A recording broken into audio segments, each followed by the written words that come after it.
Hello and welcome to another episode of the Autoblog Podcast. I'm Greg Migliore. Joining me today in the studio is Associate Editor Joel Stocksdale. How's it going, Joel? Good. Good. And on the phones from the West Coast, Consumer Editor Jeremy Korzeniewski. JK, what's up? You know, I'm doing really good. It is sunny and 75 degrees here in Seattle today, unseasonably warm, so I'm feeling really good. Thanks for asking. Cool. So on today's show, we're going to talk about the news out of Tesla. We've got another new vehicle, so that's good stuff. And another new vehicle out of Cadillac, the Cadillac CT5. This is coming up for the New York Auto Show. Then we'll talk about what we've been driving. Joel and I have been in the Mazda 3 and the Volkswagen GTI. Jeremy has been in the Ford Ranger. So some pretty big deal vehicles. We know you like all three of those vehicles. So we'll talk about that. Then, of course, we're going to spend some money in a slightly different way. So stick around for that. So let's just jump right in. Tesla. Big reveal. Last week, I believe it came at some point around like 11 o'clock Eastern, as all Tesla reveals do. That meant our senior editor for all things green, John Snyder, had to burn the midnight oil, but it did give us the Model Y electric crossover. It looks a lot like a Model 3, slightly in curvy, coupey crossover. Guys, what do you guys think? So, for me, I actually kind of feel like it's kind of a Model 3, but better in some ways. Okay. Model 3 2.0 with some hot sauce on it, maybe? Yeah. The big thing for me is the hatchback on it, because one of my big complaints with the Model 3 is that it looks like a hatchback from all angles, but it's not. And it's because it's got this panoramic glass in the rear window, which is cool in the Model X when it's the windshield and you get this big open air feeling. But as a rear window, it's not much other than maybe a bragging point. And because of that, it has to have an actual trunk lid, which is complicated looking and also means that it's really hard to get like big bulky items in. You don't have that issue with the Model Y. So, I mean, that's great in my book. It's like you're actually taking advantage of the hatchback shape. Makes sense. I think I've been seeing a lot of Model 3s on the road around here lately. Cars really growing on me. When I go through the Tesla portfolio, I think I still land on the Model S just because I sort of like the proportions. To me, that car is a little more presence, some gravitas, if you will, on the road. But I'm liking what I'm seeing about the Model Y so far. The price points seem pretty reasonable. The ranges look solid. But what did you think, Jeremy? Well, I mean, put simply, the Model Y is the Model 3 that Tesla should have built all along, in my view. They're so similar. If you want to save a couple $1,000s, maybe, sure. The Model 3 is the cheapest way to get into a Tesla. But you're really signing up for much less utility, much less practical vehicle. I just don't see why anyone would choose the Model 3 over the Model Y. The cynic in me wants to say they did it kind of in this staggered launch on purpose to capitalize on as many sales of the sedan body shape that they could, knowing that a lot of people who bought Model 3s and have owned them for a year and a half are really going to want the Y, so it's going to translate into more sales. I don't know if there's any truth to that or not. I do think it's realistically going to happen. All I know is that if I walked into a Tesla showroom and was presented with the Model 3 and the Model Y for a few $1,000s difference, there's no way I would drive away in a 3. I would definitely go Y. I think you're seeing Tesla take advantage of the sort of small to mid-sized crossover craze. This really fits right in that sweet spot, if you will. So I think obviously the sales are, very likely going to be there simply because the segment is just so red hot. They did go with the hatch sort of coupe styling, which it's more functional than the 3, but it's still not as functional as, perhaps a more traditionally silhouetted crossover. So there's that. You could get rear wheel drive. You could get all wheel drive.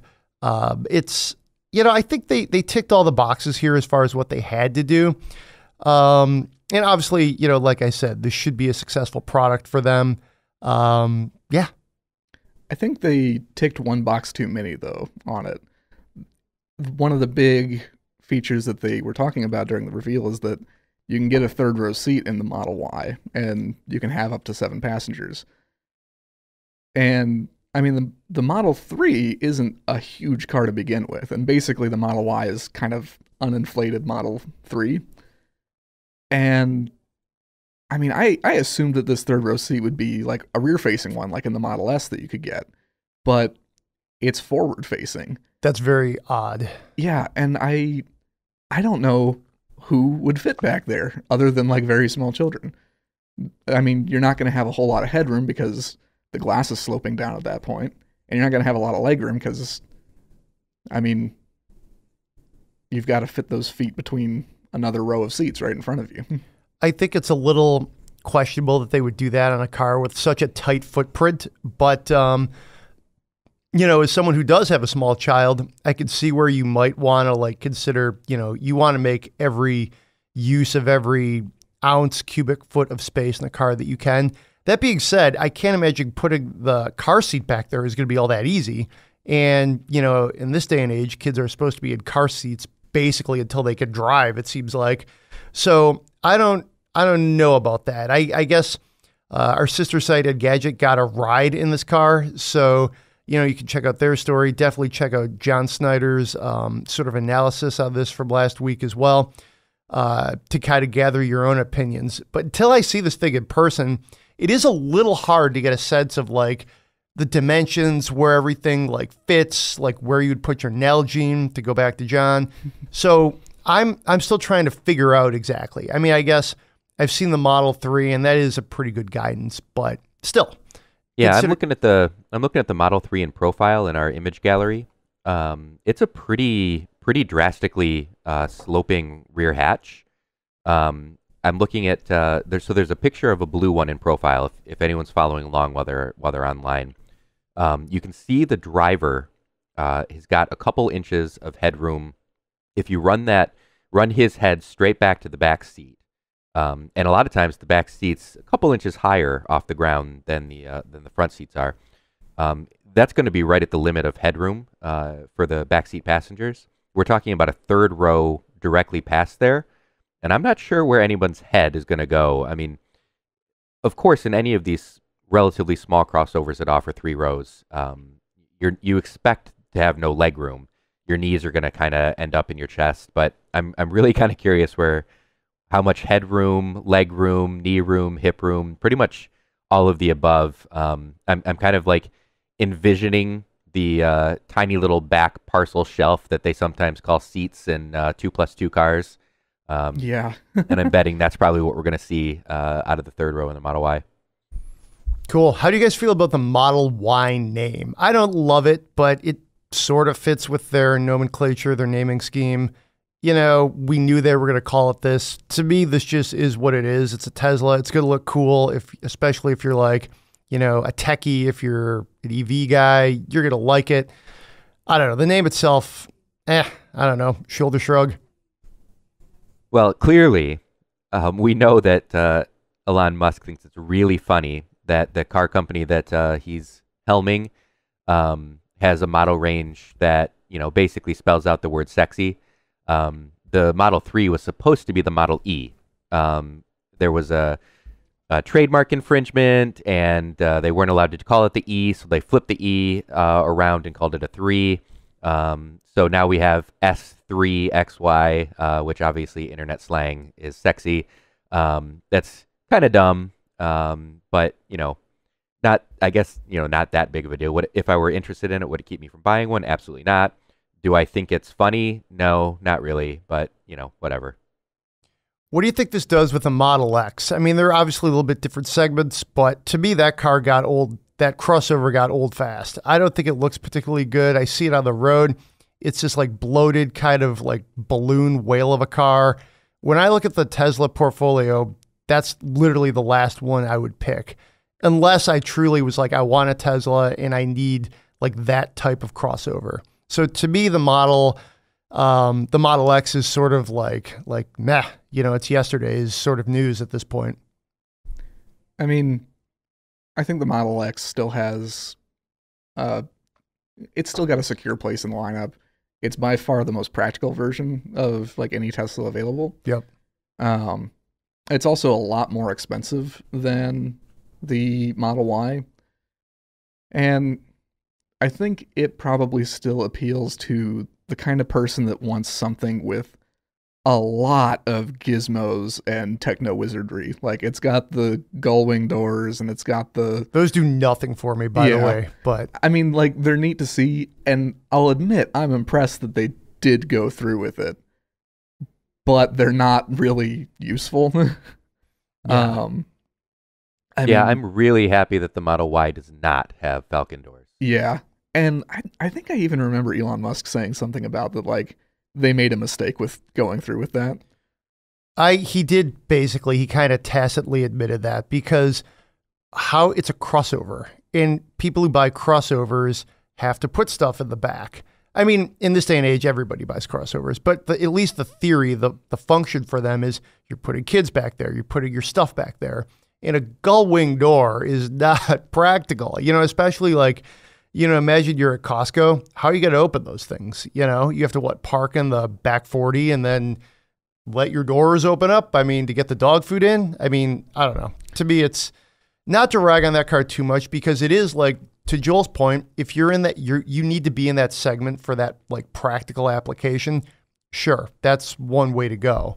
But yeah, I don't know. To me, that car got old fast. That crossover it aged quickly, in my opinion. Yeah, I kind of wish there was more traditional crossover, or like, not crossover, more traditional SUV. And it could be crossover based. So it's based on a car, obviously. That's no issue. But if it had a more traditional non-sloping rear end, if it didn't have the Falcon doors, it had a little bit more practicality and utility built into it, I think it would make a lot of sense.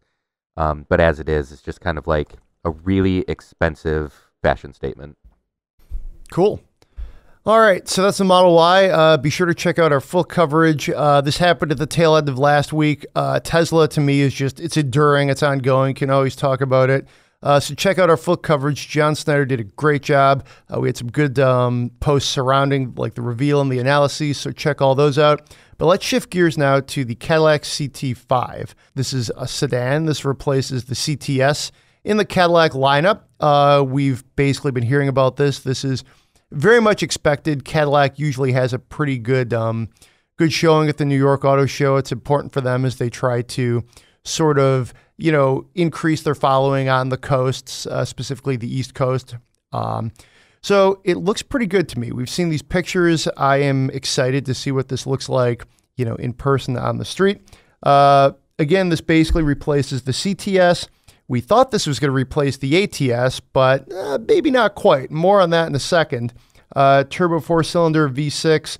Those are pretty familiar engines that GM and specifically Cadillac has. I think it looks good. It's got some of that Escala styling. They kind of cleaned up the front end and used that familial styling that you're seeing on, like, the XT4, I think, is a very prominent example. But it's also on the CT6 as well. Clean that up. I really like the fastback sort of roofline in the back. It looks pretty good. To me, I just think it's a good looking car. It's coming later this year. It's certainly critical. So, yeah, I think, it's definitely going to be, a sedan that I think anchors their lineup too. It's that right-sized vehicle. It's right in there. It's not huge. It's not small. But initial impressions are good. I think this could be one of the more significant reveals out of the New York show. It's certainly a big deal for Cadillac. Joel, you wrote the first look story. What else? What are we missing here? Well, one of the things that I'm personally excited about is that it's based on the Alpha platform that underpins the Chevy Camaro, the Cadillac ATS, and the Cadillac CTS. Yeah, they haven't changed the name on that yet. And I mean, I'm excited about that because that platform is fantastic. It handles so well, it rides so well. And I mean, granted, it's been around for a little bit, but it still is a class leader in, like, handling and ride control. Like, it's a really nice platform. And the engines that are in it, the twin turbo V6 is really nice. The turbo 4, it's solid. It's maybe not, like, class leading, but I mean, it should be a good car to drive. The first time I drove the ATS the ATS platform Alpha in the new Camaro, I immediately noticed how much better the new Camaro drove than the previous generation. And I should clarify, this was 2015. So the most recent generation of Camaro, once it got that platform, it was like, whoa, this is like totally new bones for the car. It was, that much more precise, that much more athletic. It's certainly good in the ATS. I believe we had an ATS in the fleet, I want to say last fall. I'm not sure if you got into that one. I think it was a coupe, actually. Yeah, we had an ATS-V. ATS-V. And I loved that thing. I really like the ATS. I had that thing just for a night, and I went through a quarter tank of gas. I was just driving it like all evening long. It was so much fun. Yeah, that car was a rocket. And that's actually kind of an interesting kind of footnote to this, too, is we had thought that they were going to basically go from like 3 cars to maybe only 1 car. And it would be the CT5. CT6, too big, not what they're going to do anymore. GM, to be fair, never actually said what they were going to do with it, though. So there was that. And then we were like, well, we know the ATS is going away just because it's a small sedan. It's a luxury sedan. It's probably a luxury, if you will, that Cadillac doesn't need to afford at this point. Then we started seeing some spy shots that, we were talking about off microphone here that seemed to indicate that, well, wait a minute, the CT4 is a thing. And Automotive News is reporting just this week that we're going to see that car within, I think, the next 8 months as well. So, suddenly Cadillac's like really doing its part to keep sedans alive when just a few months ago, it seemed like there might be only 1 or at most 2 left in the lineup. I'm not counting the XTS, which who knows how long that thing's going to live. So I think Cadillac's strategy is actually the right one. They have good sedans. They are fun to drive. They look good. They have good chassis and good engines. They're not quite there yet with the interiors, but I think the CT5 could really, I don't know if it'll be a game changer for them because I don't think it'll be demonstrably better than some of the cars like the CTS, which was a good car, were in the past. But right now, very quietly, I think they've refined their lineup truly into like fighting trim. They're going to have what looks to be 3 very strong offerings, and we'll see what happens next. Yeah, the one problem is that they're slicing that sedan buyer pie up pretty small, especially because like spy shots indicate that the CT4 and CT5 look they're going to look very similar, slightly smaller for the 4 than the 5, obviously. We'll see if that hurts them. You mentioned this, Greg, at a time when sedan, like everyone's pulling out of sedans. Here comes Cadillac with 2 brand new ones to go along with the CT6, which, there was rumors that might even be ending just right after it got started. Turns out that's not happening. It's just really interesting. We've talked before about Cadillac's like game plan and how to like really make a mark on the industry and to actually change the game. I'm not sure that sedans are really going to get them there. I think just the fact that they're make good cars is, that's like crucial. Clearly, if they had like really cool looking cars in every single segment that were terrible to drive, that would stink. It would be terrible. That's not the case. They have really good cars in segments that are less popular right now. So, I still maintain that I think what Cadillac really needs is a lineup of Escalades in multiple different sizes. I'm happy that they're introducing new sedans because they're obviously really good cars to drive. They're luxurious, and it shows that an American luxury brand can create a vehicle that competes with German luxury brands. And I think that's really important. I think it's great. I don't see this righting Cadillac's sales ship. I feel like, it's going to be a really good car that very few people are actually going to experience. But hey, I hope I'm wrong about that. So the counterpoint to that is, and I don't fully necessarily even believe this, so I'm sort of putting this argument out there, but if you look at Mercedes with the A-Class, which is all new, and by all accounts, a pretty good car, according to senior editor Alex Kirstein, and he's done at least 1 or maybe 2 drives of it. The CLA is going to be new. We've got the 2 Series, and of course the A3 is a dynamite car too. So to me, it makes sense that they're playing in this segment with all these brands they want to, consider themselves on equal footing with. So to kind of split it here and to talk out of both sides of my mouth, commercially, this isn't really what they need. Like an A-class, a CT4 is not going to right the ship as far as sales. From an image standpoint, just from a brand portfolio standpoint, it does make sense because the Germans are doing it and they're doing it very well. I guess to really analyze this, people are saying, well, what are you guys doing? Why does Mercedes have 2 cars in this segment? So, I mean, that's a lot of overanalyzing, but I guess for me, I'm really psyched they're doing the car because I think CT4, I actually think it's a better name than ATS too. It just kind of rolls off the tongue better. It sounds elegant. It sounds essentially like a reskinned ATS too, because it's the same platform, Alpha, and or we think it's going to be anyway, and rear-wheel drive. I mean, we'll just see. I mean, Cadillac to me is such a lightning rod. They're such a attention getter. Whenever they do a car, it's like we're quick to either say it's awesome and then say, well, it's not going to be commercially viable. Like, to me, they're a brand that really generates a lot of discussion right now, simply because they're Cadillac. I mean, there's that. So, I don't know. Any final thoughts there, Joel, on this?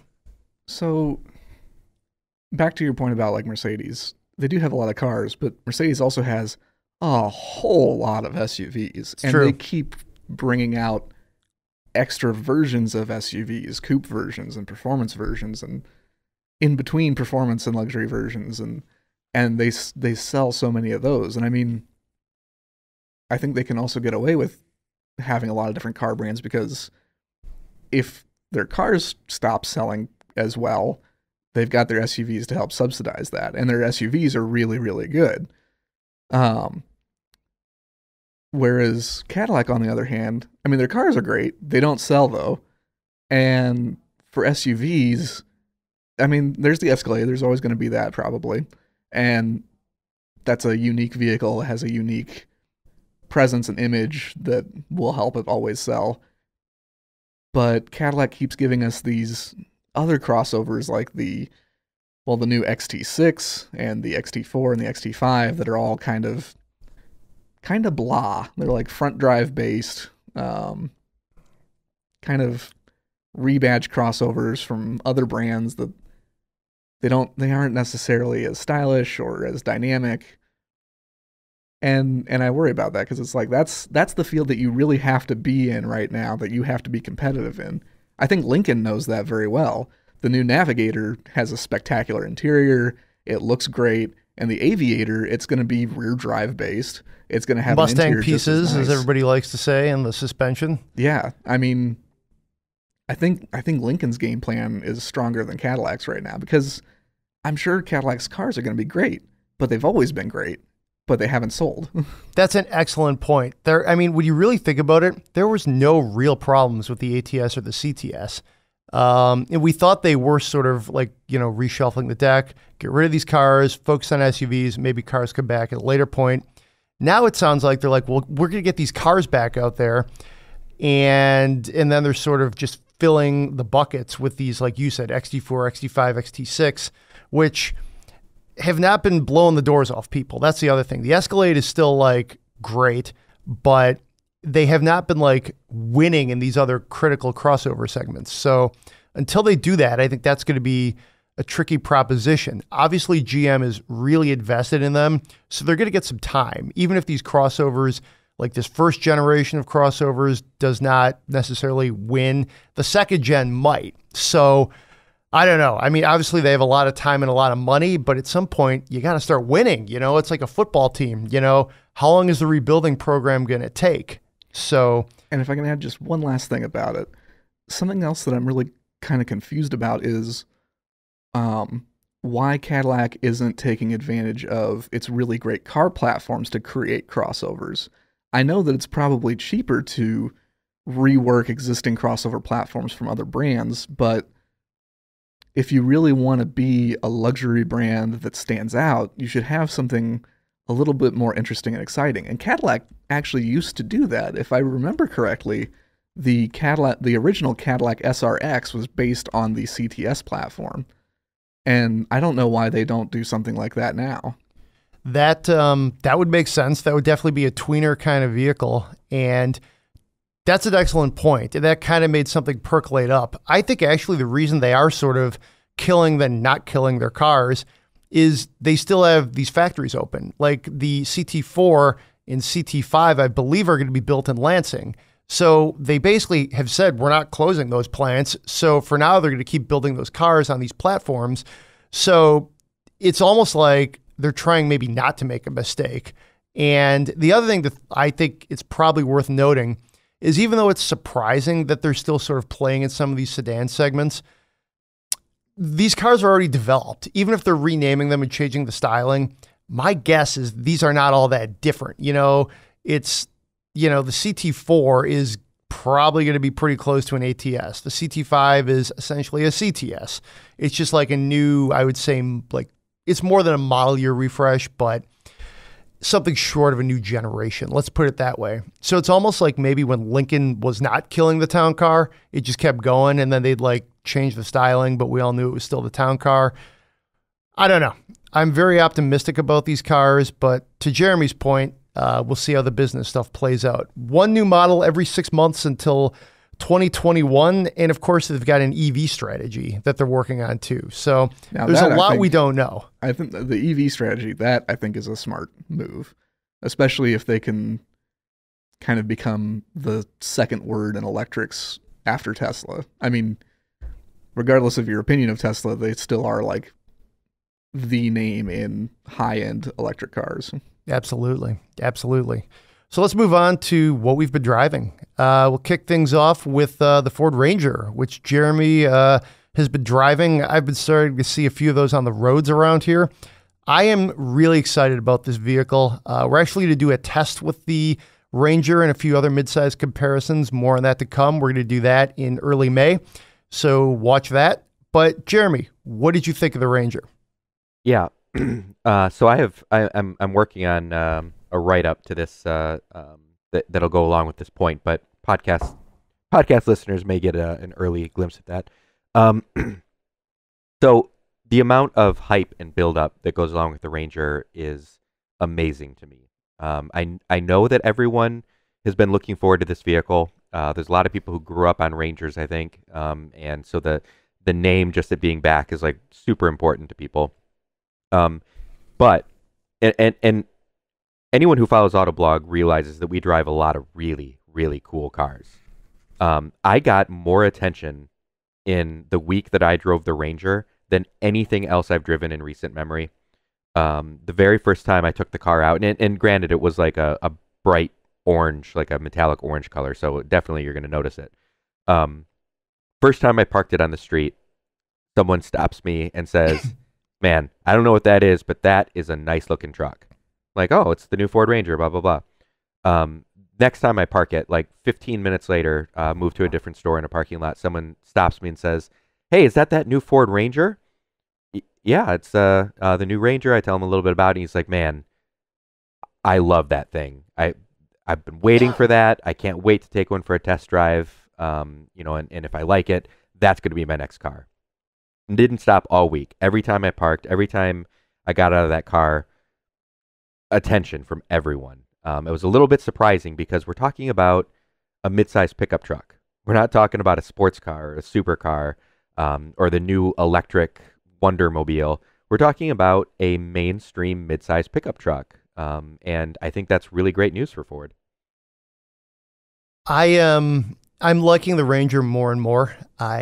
What I think is surprising me is how sort of this just like well-rounded approach, like it's not as like, over the top as the Gladiator, which is, more and more starting to look like a different thing. It's a truck Wrangler essentially.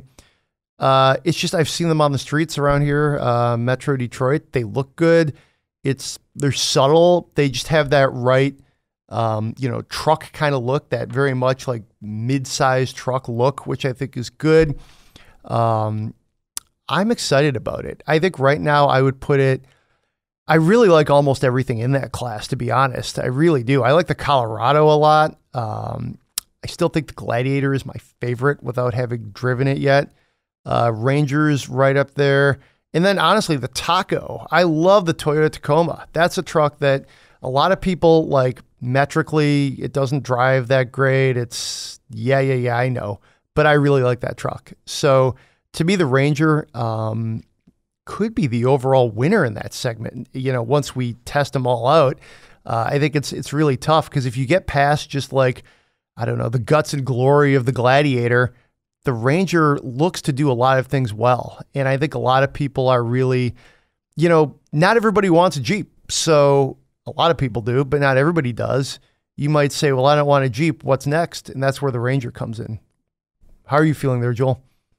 Yeah, so I'm excited about Ranger also. A couple of things that really have me interested in it. First off is the Turbo 4 engine. Because I really like Ford's EcoBoost engines. They're smooth, they've got lots of power, they spool up fast. And I like that this engine is closely related to the one that's in the Mustang. So should have a lot of performance potential there. I mean, Hennessy Performance down in Texas, they've already got a plan for an engine tune and stuff for it. I cannot wait to see what Hennessy does with a Ranger. Mm-hmm. I mean, and besides that, at least looking at it, I like the size. It seems a little smaller than like Tacoma and Colorado and Gladiator. Like in that segment, really the only truck that's like genuinely small anymore is the Nissan Frontier, and it's mostly because it's just old. Exactly. They redesigned it before the midsize trucks came back. Yeah, Mm-hmm. or they designed it, but and I don't know if that necessarily pans out if you like actually measure it, but just looking at it, it looks like a smaller, more compact pickup truck. I think that's a good thing. Yeah. And you know, we're hearing rumors that Ford might do another small pickup as part of their sort of, you know, replace car strategy, if you will. So we'll see. Mm-hmm. I'm really excited about the Ranger. Yeah. So Jeremy, what did you think of the powertrain in the Ranger? So oddly, it was very kind of gruff and a little unrefined until it warmed up. But that's 3 minutes, and you're up to operating temperature, and then it's great. I never thought it was hurting for power. I never thought like we are going to have an issue towing or anything else like that with it. The automatic transmission also no complaints. Everything seemed good there.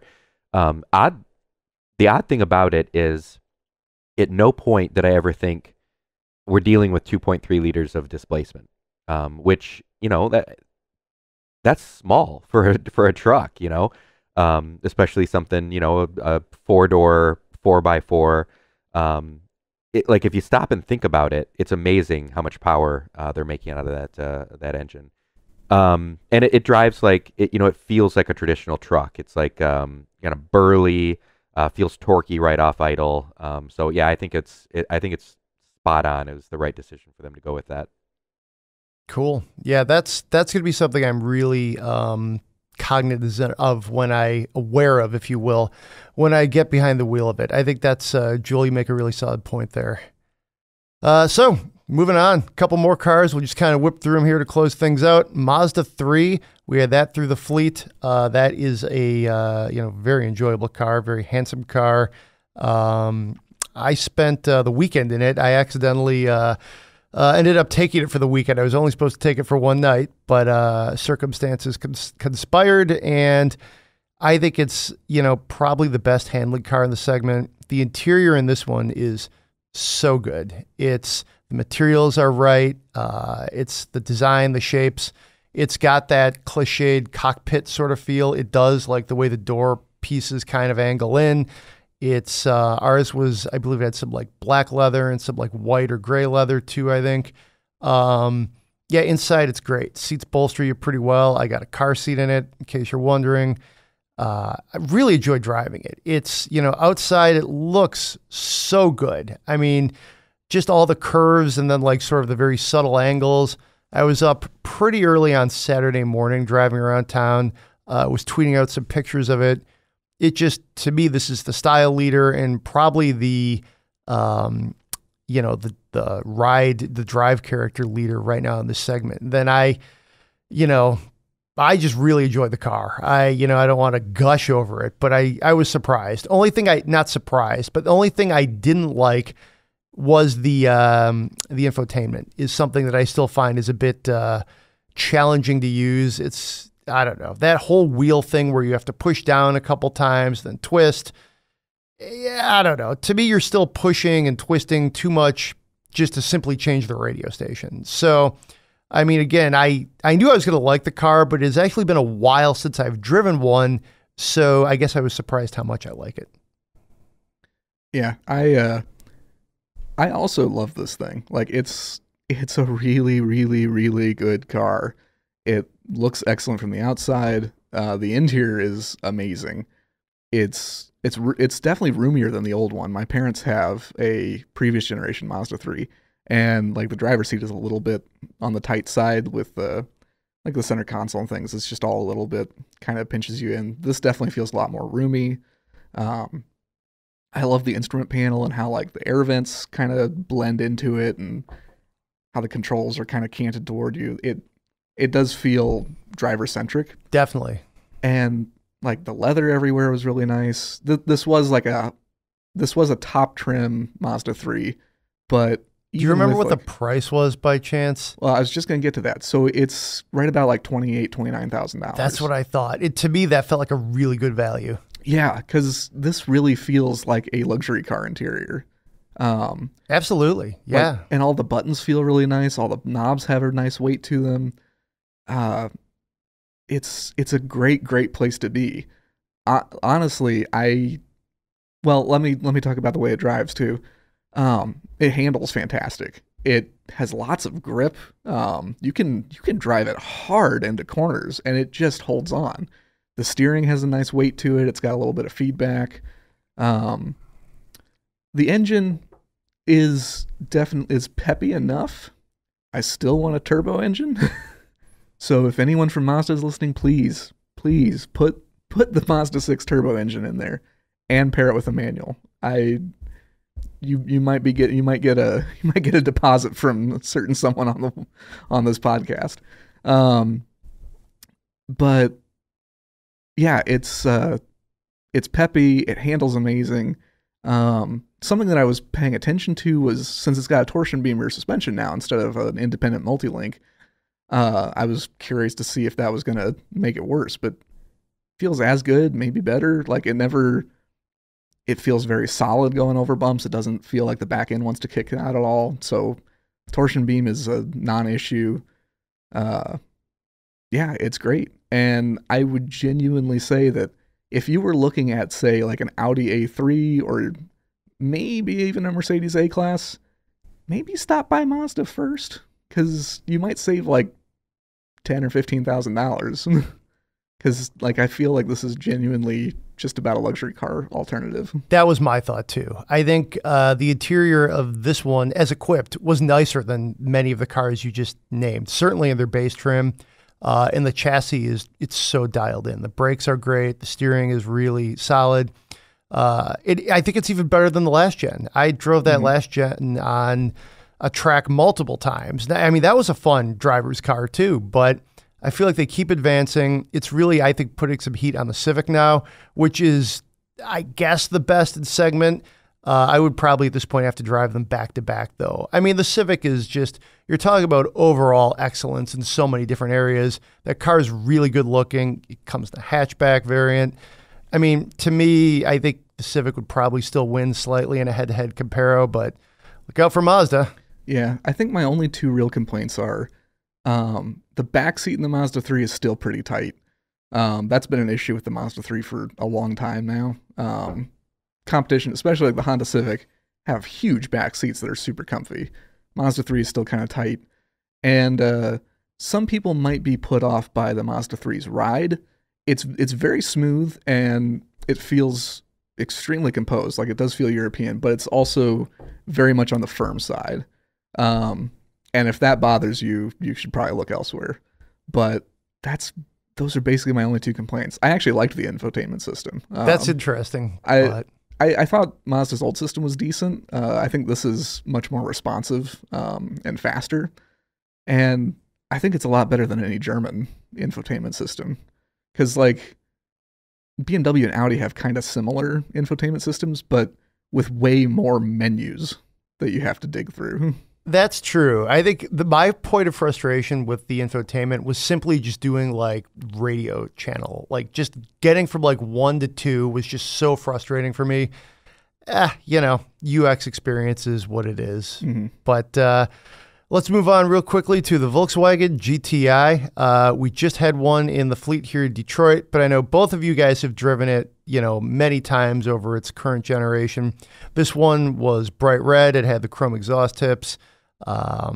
Manual transmission. Yeah, it was great. I took it home last night and just literally you forget how much fun a GTI is. Whenever you drive one, it's just like, oh yeah, this is why we're always recommending this car to people who want a lot of, enthusiast credibility, if you will, for their money. The shifter, the transmission, the manual transmission, the chassis, it's a lot of fun. Yeah, one of the things that I really like about that car is the engine is so strong. It's the most powerful that it has been in the last few generations, but it still feels like, I feel like Volkswagen underrates its turbo engines. Like, it feels a lot stronger than it is, because I think it's rated at like 230-ish horsepower. Right in there, yeah. Yeah, but it feels stronger than that. Like the GTI really pulls, and like it's fun to drive. It handles so well. I actually, and I've talked with Reese about this too. He and I agree that we would probably take a GTI over a Golf R, just because like the GTI feels a little bit more tossable and like natural. The Golf R, it kind of, you point it in a direction and it goes. It doesn't really demand a lot of work from the driver, and driver involvement is important in having fun in a car. Yeah. Any GTI thoughts, JK? Yeah. I mean, every time I get into a GTI, I walk away with the same thought, like, this is just a really, really good car. Anyone is going to hop into it and have fun behind the wheel. It's attractively priced. It's got good space inside. It's practical. It's fun. There's really nothing about the GTI that's not to like. Well said. Let's spend some money. And generally, we would recommend a GTI. It seems like I could spend my money. But Jeremy, you pulled together a list of, you were cruising eBay, list of some of the best cars you would spend or would most like to spend your money on for $15K. If you guys had $15,000, you're cruising eBay from this list or your own searches, where would you go? Yeah. So this is kind of a funny one. We're all just, we have our online communication platforms. We're talking with each other all day. And anytime you get stuck on eBay or Bring a Trailer or Craigslist or something, it just kind of turns into this, what can I find that's really cool? I'm not in the market right now. I'm not actually buying. I'm not spending my real money. But if I had money burning a hole in my pocket, what would I want? So the fun thing about doing that is that you're not actually spending the money. You're just playing a game as a thought experiment. And that's how you end up with choices like a 1976 Rolls-Royce or a Jeep CJ Screaming Eagle or Golden Eagle. Alex found a diesel Nissan Safari or Nissan Patrol. Like, those are the kind of cool things that you're like, $15,000. Huh? That's kind of neat. That's fun. And then some of our other editors took it more realistically. Someone found a Porsche Boxster. I think Zach came up with a Porsche Boxster. And it's funny because every single person who played that game ran across the Porsche Boxster in the $15,000 range and thought, okay, that's what I'd actually buy. But for the purpose of having fun with it, let's keep looking. So yeah, it was just a really fun little experiment. And I think readers kind of got a kick out of it. Something we'll probably continue doing from time to time. We'll change the criteria each time. It's not going to be $15,000. We might say $5,000. We might say $30,000. Maybe we'll put a category on it. But it's just a fun thought experiment. Cool. So give me which one from this list you would go with, JK. Well, you know what? I picked that Rolls-Royce. Would I actually buy it? I don't know. $15,000 is quite a bit, but I think it's super awesome that you can get a really nice looking, super classy Rolls-Royce sedan that runs and drives. So, you know, I'm sticking to my guns here. I'm not going to change. I'm gonna stay with the $15,000 Rolls-Royce.